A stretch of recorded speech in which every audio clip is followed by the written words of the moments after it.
Hi, நம்ம cooking சேனலில் non veg டேஸ்ட்டில் வெஜிடேரியன் முட்டைக்கோஸ் கொத்து கிரேவி தான் பார்க்க போகிறோம். முட்டைக்கோஸை நல்லா பொடி பொடியாக கட் பண்ணி வச்சுக்கோங்க. அதை வாஷ் பண்ணி வச்சுக்கோங்க. நம்ம வெங்காயம், தக்காளி, கொத்தமல்லி, முட்டைக்கோஸ் இது 3 மட்டும் தான் நமக்கு இப்போ தேவைப்படுது. நம்ம தேவைப்பட்டது எல்லாத்தையுமே எடுத்து வச்சுட்டு ஒரு இதில் எண்ணெய் ஊற்றிட்டு சோம்பு, கருவேப்பிலை, வெங்காயத்தை நல்லா போட்டுக்கோங்க. நம்ம அரைப்பு தான் பார்க்க போகிறோம். அரைக்கிற மசாலா தான் சீக்ரெட்டான மசாலா. தேங்காய், சோம்பு, மிளகு, பூண்டு, பட்டை இது எல்லாத்தையுமே போட்டு நல்லா அரைச்சி வச்சுக்கோங்க.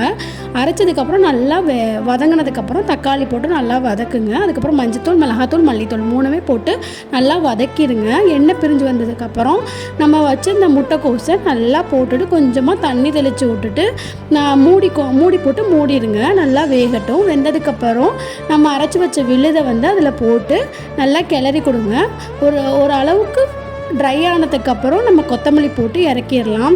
வெஜிடேரியனே பிடிக்காது அப்படின்னு கடுப்பிடிக்கிறவங்க ஃப்ரெண்ட்ஸ் அண்ட் ஃபேமிலிக்கு இதை ஷேர் பண்ணுங்கள் அண்ட் லைக் பண்ணுங்கள் அண்ட் கமெண்ட் பண்ணுங்கள். வீட்டில் செஞ்சு பார்த்துட்டு எப்படி இருந்துச்சுன்னு சொல்லுங்கள். தேங்க்யூ.